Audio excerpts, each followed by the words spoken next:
Amen, amen. Je vous le dis, nul n'aura quitté à cause de moi et de l'évangile une maison, des frères, des sœurs, une mère, un père, des enfants ou une terre, sans qu'il reçoive en ce temps déjà le centuple, maison, frères, sœurs, mère, enfants et terre, avec des persécutions et dans le monde à venir, la vie éternelle. Amen.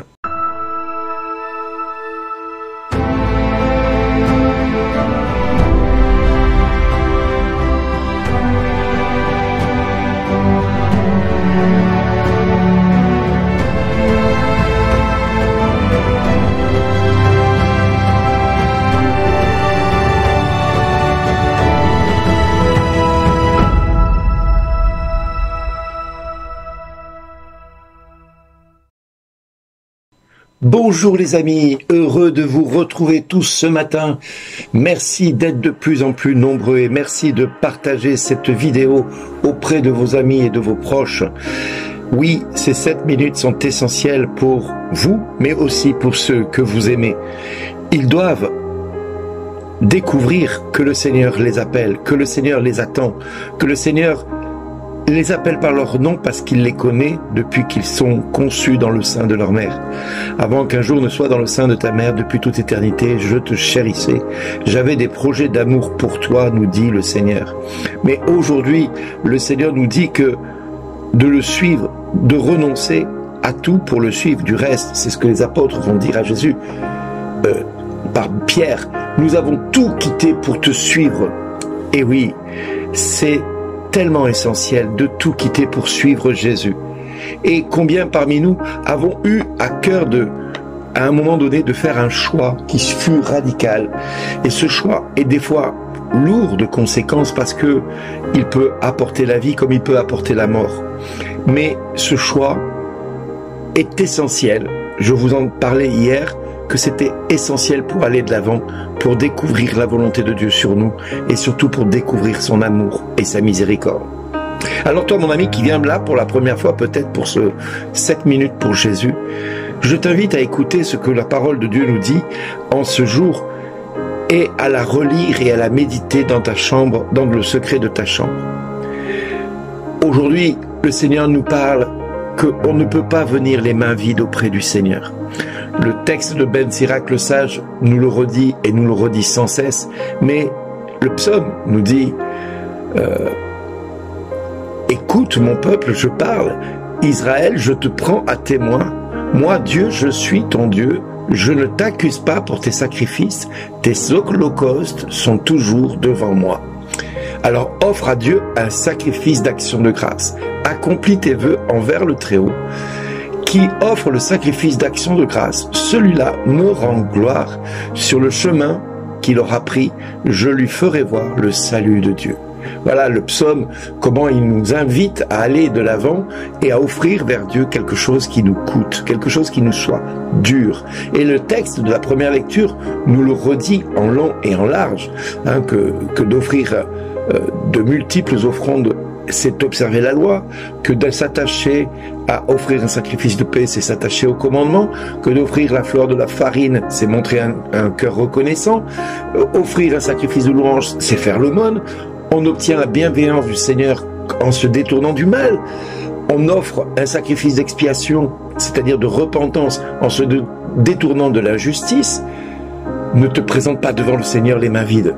Non, accomplis tout cela, car tel est son commandement pour toi, mon ami, pour toi, pour nous, pour chacun de nous. L'offrande de l'homme juste est comme la graisse des sacrifices sur l'autel. Son odeur est agréable, elle s'élève vers le Très-Haut. Le sacrifice de l'homme juste est agréé par Dieu qui en gardera mémoire. Rends gloire donc au Seigneur sans être regardant sur ce que tu vas faire. Ne retranche rien des prémices de ta récolte. Donc, chaque fois que tu fais un don, montre un visage joyeux, consacre de bon cœur à Dieu le 10e de ce que tu gagnes et donne au Très-Haut selon ce qu'il te donne et sans regarder selon tes ressources, car le Seigneur est celui qui paye de retour. Il te rendra 7 fois plus que tu n'es donné. n'essaie pas de l'influencer par des présents, il ne les acceptera pas. Ne fais pas ça par intérêt, fais simplement cela pour obéir au commandement de Dieu. C'est dur des fois d'offrir quelque chose qui nous coûte, d'offrir l'essentiel de ce que nous possédons, c'est-à-dire ce dixième de ce dont nous avons, pour le donner à Dieu, pour le consacrer à Dieu. C'est dur. Et nous allons entrer dans le carême demain, et ce carême va nous demander d'offrir des sacrifices d'action de grâce, des sacrifices de louange, des sacrifices quand nous n'avons plus la force de faire ceci ou cela, de le faire et de l'offrir à Dieu comme un cadeau. Oui, le sacrifice ne doit pas être quelque chose qui doit nous rendre tristes, mais plutôt de nous rendre le cœur joyeux. Quand vous allez le dimanche à la messe, vous offrez un sacrifice, vous offrez sur l'autel le pain et le vin que le prêtre met à disposition des fidèles, qu'il a reçu comme don de l'Église, comme don de Dieu, et que nous avons nous-mêmes présenté avec lui pour le sacrifice d'action de grâce, pour nous-mêmes, mais pour le monde entier également. Et c'est cela que le Seigneur nous invite à comprendre aujourd'hui. Quand tu vas vers Dieu, ne viens pas les mains vides. Donne-lui ce qui te coûte, ce qui était dur, ce qui était difficile. Peut-être que ce temps que tu prends là pour écouter ces 7 minutes te sont durs d'écouter 7 minutes pour Jésus. Mais de t'engager à les écouter tous les matins va te permettre à toi d'avancer et de commencer à comprendre l'amour dont tu es aimé. Parce que c'est ça qui va en découler.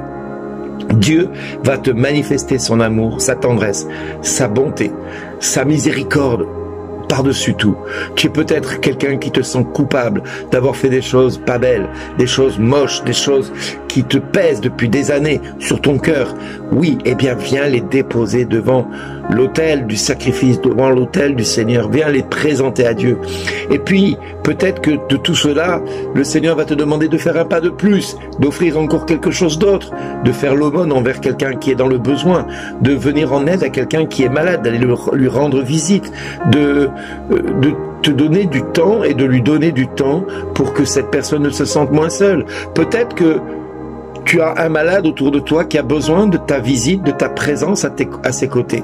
Peut-être que le Seigneur t'appelle à faire un pas de plus vers lui, vers elle, parce que c'est ce que le Seigneur attend de toi. Et oui, le Seigneur nous appelle tous à faire quelque chose. Alors peut-être ça va être aussi de donner le dixième de ce que tu gagnes pour que Dieu soit honoré à sa juste valeur. Je dis bien peut-être. Ne fais pas ça parce que je le dis ou parce que Dieu t'invite à le faire. Fais-le par amour pour ton Seigneur qui t'a donné bien plus que tout ce que tu pourrais lui donner. Oui, que n'es-tu que tu n'aies déjà reçu de Dieu? La santé, la joie, la paix, l'amour, le bonheur. Tout cela vient de Dieu. La seule chose que nous pouvons lui offrir qui nous coûte, c'est notre péché, le dixième de ce que nous recevons. Tout ce que nous vivons au quotidien, lui offrir comme une louange et un sacrifice de louange. Oui, mon ami, aujourd'hui, suis les commandements de Dieu et tu t'en trouveras tellement mieux. Je te le dis. Et je te retrouve demain pour 7 minutes pour Jésus. En attendant, merci d'exister tel que tu es. Sois béni.